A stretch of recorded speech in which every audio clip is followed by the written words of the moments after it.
La paz y la esperanza de nuestro Señor Jesucristo esté con cada uno de ustedes, queridos hermanos y hermanas. Continuamos en este tiempo de la Navidad sabiendo que hay un propósito grande. Cristo ha nacido, por lo tanto, vivir la experiencia de la Navidad tiene una trascendencia a convertirnos en testigos de Cristo. Mire, hay dos formas de vivir este tiempo de la Navidad. Una, a nivel histórico, celebramos el cumpleaños de Jesús y nada más, nada más. No tiene una trascendencia en mi vida, no hay una experiencia de fe, me preocupa más la comida, la bebida, el vestuario, pero está la otra experiencia. La experiencia que yo le llamo esa Navidad mística. La Navidad mística es esa experiencia con Cristo, ese encuentro con Cristo, esto que me ha llevado a volver a la Eucaristía, que me he confesado, que estoy leyendo un poquito más la Biblia, que estoy interesado en integrarme a algún grupo de la iglesia, que ahora pues estamos orando, rezando el rosario en casa, que me he reconciliado con fulano, con fulana. Entonces, esa experiencia mística es la que nos lleva, nos promueve a vivir como testigos de Cristo. Por eso es hermoso ver que la Navidad, desde ese sentido de encuentro con Cristo, es tener una vida diferente. Y hoy me centro en el aspecto de que la Navidad nos impulsa a testificar a Cristo, a testificar a Cristo. Usted se da cuenta cómo en Europa, por ejemplo, incomoda para los musulmanes el tema de la Navidad. O sea, nos quieren arrebatar la fe, la celebración, y realmente soy de la opinión de que no hay que permitirlo. Por lo tanto, el sentido de la fe es un sentido de custodia, es un sentido de propagarla, es un sentido de conocerla para defenderla, conocerla para anunciarla. Bueno, en esta dimensión de dar testimonio de Cristo es que me centro en la reflexión de hoy. Ser testigos de Cristo. Ser testigos de Cristo implica ser audaces, implica mantenernos firmes. Y es que es hermoso, porque por ejemplo, podemos estar en la recta final de un año civil, podemos estar empezando un nuevo año civil, pero la fe no cambia, la fe no cambia. 2005, 2025 al 2026, hay algún cambio, los números, pero espiritualmente hablando, necesitamos reafirmar nuestro camino en la fe. Y uno de los hombres que el Señor llamó y reveló su gracia es el apóstol San Juan. Y el apóstol San Juan, en la primera carta de Juan, el capítulo primero, los 4 versículos primeros del primer capítulo de la primera carta de San Juan, es que es estupendo, es como que algo parecido al prólogo del Evangelio de Juan. Leo a continuación los primeros 4 versículos de la primera carta de San Juan, capítulo primero. Lo que era desde el principio, lo hemos visto y oído. Lo que hemos visto con nuestros propios ojos, lo que hemos contemplado, lo que han tocado nuestras manos acerca de la palabra de la vida, pues la vida se ha manifestado, lo hemos visto, damos testimonio de ella y lo anunciamos a ustedes, la vida eterna que estaba junto al Padre y se nos ha manifestado. Eso que hemos visto y oído, os lo anunciamos para que ustedes estén unidos con nosotros, como le estamos nosotros con el Padre y con el Hijo Jesucristo. Les escribimos esto para que su alegría sea completa. Palabra del Señor. Es hermoso. Es hermoso ver este texto. Es hermoso ver cómo Juan nos promueve a nosotros en la fe. Aquí está lo que era desde el principio, dice Juan. Lo que hemos oído, escuche bien, visto, lo que hemos tocado,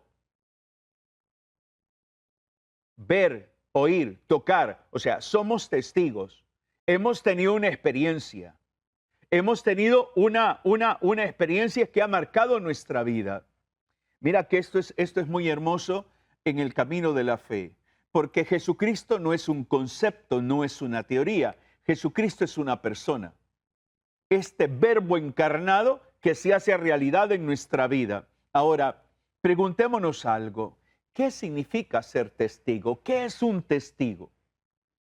Pues yéndonos principalmente al diccionario, testigo es toda aquella persona que narra fielmente y a la vez responsablemente ante otras personas algún hecho, alguna situación que vio o escuchó, para que resplandezca tanto la verdad como la justicia. Ese es un testigo. Aquel que ha presenciado, aquel que da fe de que eso ha ocurrido. Entonces, el camino de la fe nos convierte en testigos. ¿Por qué? Porque el camino de la fe no es teoría, es vivencia. La Navidad misma, por eso insisto, la Navidad puede ser una Navidad histórica o una Navidad mística. La Navidad histórica, sí, recordamos que la Navidad, que nació Jesús y todo lo demás, pero no trasciende en mi vida. No hay un proceso de conversión, no voy ni a la iglesia, sí pongo el arbolito, sí pongo el Belén, el nacimiento, como le quiera llamar, sí, pero todo eso como una tradición, ¿no? Como algo más externo. Pero cuando he tenido el encuentro con Cristo, me doy cuenta que el Señor me ha sorprendido. Y me ha sorprendido a tal grado, entonces, que voy entendiendo ese misterio llamado encarnación, que voy entendiendo ese misterio de la Sagrada Familia, que voy entendiendo esa gracia, que este Dios todopoderoso se hace humano y depende de un papá y de una mamá terrenal. Que este Dios encarnado en esta realidad humana, al principio no hablaba. Al principio no hablaba, aunque era el verbo, pero no hablaba porque era un niño, no caminaba, no corría, lo tenían que alimentar. Entonces, cuando uno tiene el encuentro con Cristo, uno va dándose cuenta de esta experiencia linda. Entonces, hay que comunicarla a los demás. Ahora, cada cristiano, partiendo de su experiencia personal, está llamado a comunicar a Jesucristo. Estamos llamados cada uno de nosotros a razón de nuestro bautismo a ser testigos de Cristo. Y por eso es importante pensar que este tiempo de la Navidad es un tiempo para alimentar nuestra fe. Es un tiempo de evangelización. Es un tiempo de orar, de ir, de visitar, de llevar la buena nueva y la buena nueva de Jesucristo. De compartir allí en el trabajo un momento de oración, de compartir en casa con los vecinos. O sea, este es el sentido de la fe cristiana. Por eso, para ser testigos de Cristo, se requiere no solamente una experiencia, no solamente haber ido a un retiro, no solamente participar de la Eucaristía. Se requiere convicción. Convicción sobre algo. ¿Quién es Jesús para mí? Convicción. Fíjese, y voy a volver a leer los 4 versículos del capítulo 1 de la carta primera de San Juan.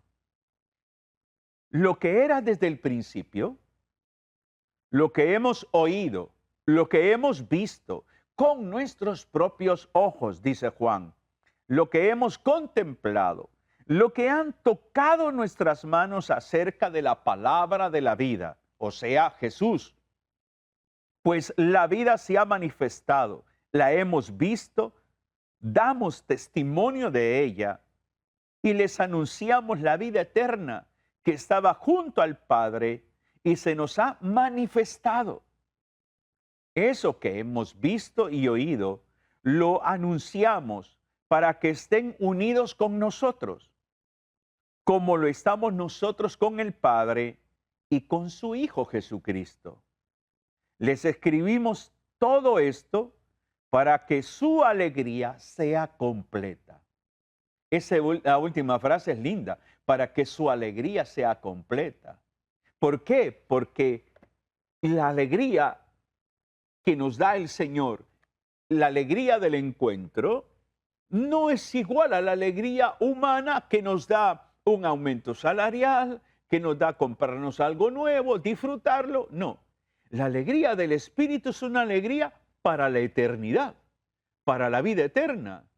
Por eso es que nosotros sí, podríamos estar ya culminando el año civil o empezando un nuevo año. Sí, nos causa tristeza, nostalgia o alegría, pero como nosotros estamos de tránsito en este mundo, la alegría del Espíritu nos prepara para la alegría eterna del encuentro con Cristo. Por eso, testimoniar la fe para, para nuestro mundo es toda una exigencia tremenda. Es el hecho de hacer de nuestra vida una vida creíble, de hacer de nuestra vida, podríamos decir así, el quinto evangelio. Que tu vida y la mía sea el quinto evangelio que la gente pueda leer, que la gente pueda ver.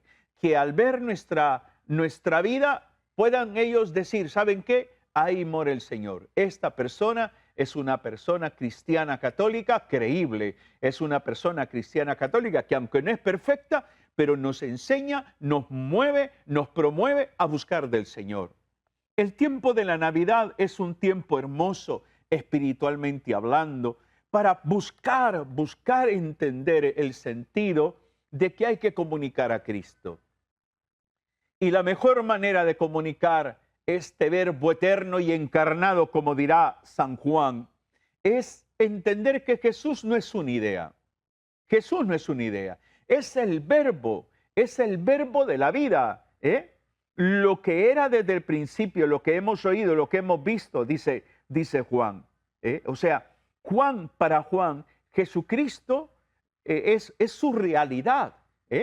Se hace presente, Cristo se hace presente, se hace audible, se hace visible, se hace palpable. Ese es el Dios de la Navidad. El Dios de la Navidad no es el dinero, el Dios de la Navidad no es la comida, no es la bebida. El Dios de la Navidad es Jesucristo. Un Dios que desde el principio se hace presente y en la encarnación mucho más presente en la realidad humana. Un Dios audible, un Dios visible, un Dios palpable. A eso nos refiere San Juan en su primera carta.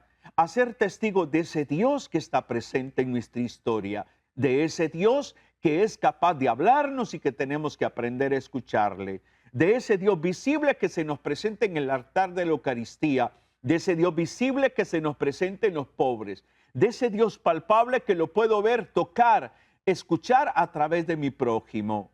Es hermoso ver cómo Jesucristo se convierte en una persona real. No solamente es un concepto, no es un concepto filosófico, es una persona. Es una persona. Y es ahí, esa experiencia con Cristo recién nacido, con este misterio de la encarnación, entender que el encuentro real con la palabra de vida es que nos renueva la existencia. Es que nos hace replantear la vida. Es como, por ejemplo, que tú te hagas la pregunta, ¿cómo quiero vivir este año nuevo? ¿Cómo quiero vivirlo? ¿Cómo? ¿Con qué actitud? ¿Qué es lo que debo de emprender en mi vida para vivirla más cristianamente? Hablamos del término, y estoy utilizando el término emprendimiento, porque es un término que comúnmente se utiliza hoy para alguien o para un grupo de personas que ponen un negocio, que quieren generar pues un ingreso de esa manera. Pero el emprendimiento más importante es el del corazón. Emprender un cambio de vida, emprender hacia el perdón, emprender procesos de reconciliación, emprender el manejar de mejor manera mis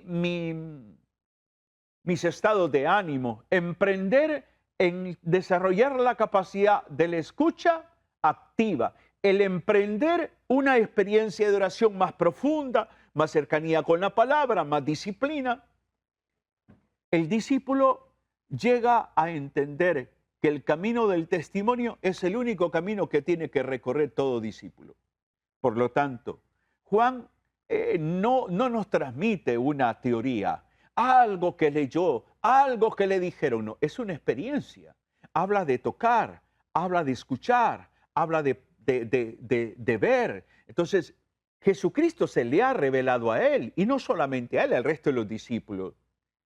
Tiempo de Navidad es tener la capacidad, desarrollar la capacidad de descubrir cómo el Señor se revela en mi vida, cómo el Señor se revela en mi existencia. ¿Por qué? Porque el Señor lo que quiere es hacer de mi vida una vida de testigo creíble, una vida de un hombre, de una mujer que me dejo tomar por el Señor y comparto esta fe con los demás. Por eso es hermoso entender. Juan y el resto de los apóstoles son testigos fiables, testigos creíbles. ¿Eh? Y eso es lo que le da autoridad a ellos. Mira, una cosa es lo que decimos, otra cosa es lo que hacemos. Por eso es básico pensar un poco. Jesús predicaba, escúchame bien, Jesús predicaba lo que vivía, pero a la vez vivía lo que predicaba. Ese es el sentido de la autoridad moral. La autoridad moral es esto que yo digo, yo lo cumplo, yo lo hago, y eso me da autoridad moral. Entonces, vivir como testigos de Cristo es esto, la coherencia, el convencimiento de que voy a asumir este evangelio plenamente, no parcialmente. Ser testigos de Cristo en el tiempo de la Navidad es como impulsarnos a vivir el resto del tiempo del año litúrgico con esa conciencia de ser testigos de Cristo, de llevar una vida creíble. ¿Y por qué? Porque Juan y el resto de los discípulos anuncian, comparten el mensaje de Jesús, hablan de vida eterna. Hablan de vida eterna. ¿Por qué? Porque el interés de ellos es que otros conozcan de Jesús, es que otros tengan el encuentro con Cristo. ¿Cómo poder evangelizar en casa? ¿Cómo poder llevar una vida de testigo de Cristo en casa? Bueno, trabaja en tus debilidades, pídele el auxilio al Espíritu Santo, sé una persona más sosegada, más tranquila, evita gritar, evita alterarte. Todo esto es un trabajo de conciencia en nosotros. Y ese es el propósito. Porque fíjate que si tú lees el versículo 3 y versículo 4, dice lo siguiente: eso que hemos visto y oído, lo anunciamos para que estén unidos con nosotros. Eso es comunión. Eso es comunión. Entonces, fíjate cómo Juan va promoviendo el sentido de comunión en la vocación cristiana. Repito, eso que hemos visto y oído, lo anunciamos para que estén unidos con nosotros. ¿Cómo le estamos nosotros? Fíjese bien cómo Juan se pone de ejemplo con los demás discípulos. ¿Cómo le estamos nosotros con el Padre y con su Hijo Jesucristo? O sea, el ser testigos de Cristo es promover la comunión.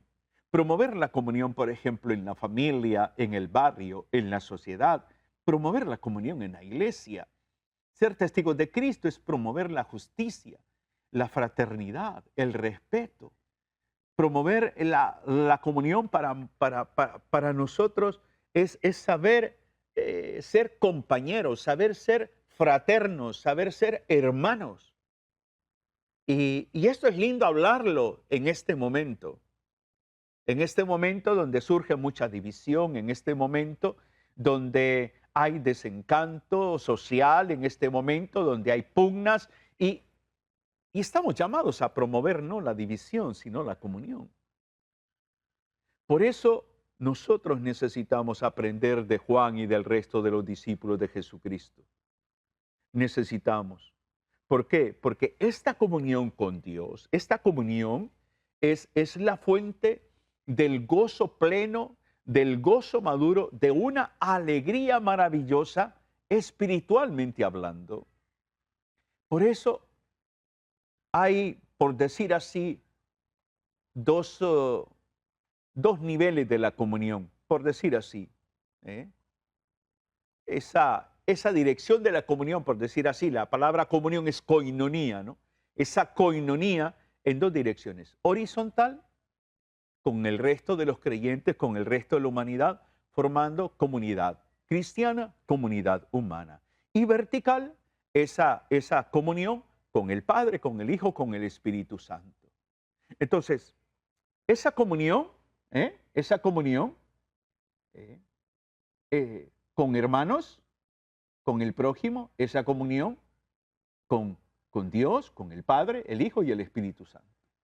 Entonces, esa comunión tiene una trascendencia espiritual y tiene una trascendencia humana. Entonces, al ser testigos de Cristo, tenemos la obligación de promover comunión espiritual y comunión humana. Hoy las sociedades están divididas. Hoy surgen sociedades de izquierda, de derecha, y es prohibido estar en el punto medio, en el punto medio, es prohibido. Entonces estamos en una sociedad tan polarizada que si tú dices, no, yo no pertenezco a esto ni pertenezco a lo otro, pues te condenan, ¿no? Entonces, el testigo de Cristo tiene que saber interpretar las realidades del mundo, la realidad de esta sociedad y tener discernimiento. ¿eh? Por eso es necesario entender que el testimonio cristiano busca, lo que tenemos que buscar nosotros es que nadie se quede solo, que nadie deje de conocer a Jesucristo. La fe no se impone, la fe se transmite, la fe se modela. Por eso el ser testigo de Cristo es testimoniarlo, testificarlo desde nuestra experiencia, porque no compartimos teoría. Jesucristo no es una teoría, Jesucristo es una persona. ¿eh? Y es ahí donde el gran desafío que tenemos es hacer de nuestra vida, escúcheme bien lo que le voy a decir, hacer de su vida y de la mía el quinto evangelio. El quinto evangelio. Que la gente vea en nosotros algo del amor de Dios, que la gente vea en nosotros algo de misericordia, algo de tolerancia, del buen discernimiento, que nuestra vida hable más que nuestras palabras. Ese es el quinto evangelio, el quinto evangelio. Por eso la Navidad es linda, porque la Navidad nos impulsa no solamente a esperar un nuevo año, la Navidad no solamente es iniciar un nuevo año, no solamente es acoger a Cristo. La Navidad tiene una trascendencia con una fuerza grande en la vivencia de fe. Pero esa vivencia de fe requerimos a alguien, requerimos la fuerza del Espíritu Santo. Requerimos la fuerza del Espíritu Santo. Porque sin el Espíritu no podemos ser testigos de Cristo. Sin el Espíritu Santo no hay novedad del Evangelio. Sin el Espíritu Santo no hay misericordia. Sin el Espíritu Santo no promovemos paz, no promovemos la justicia, no promovemos la vida. Entonces necesitamos entablar una relación con el Espíritu Santo. Pero también tendríamos que hacernos una pregunta y quizás responderla en silencio ante, por ejemplo, el Belén, ante el nacimiento, viendo a Jesús allí en el pesebre, si es que lo tienes. La siguiente pregunta: ¿mi vida a los demás despierta curiosidad por Dios? Mi vida en relación a los demás despierta curiosidad por Dios. ¿Quieren conocer más de Dios a razón de mi actuar, de la manera como yo vivo mi existencia, la manera como me comporto? Piensa esto, reflexiona, para que sigamos adelante en el camino de la fe. Qué bueno haber compartido contigo a esta hora del día, pues esta reflexión donde somos invitados a ser testigos de Cristo. Que la paz y la gracia de nuestro Señor les anime, les impulse y les renueve continuamente. Un abrazo fraterno en Cristo y María. Bendiciones.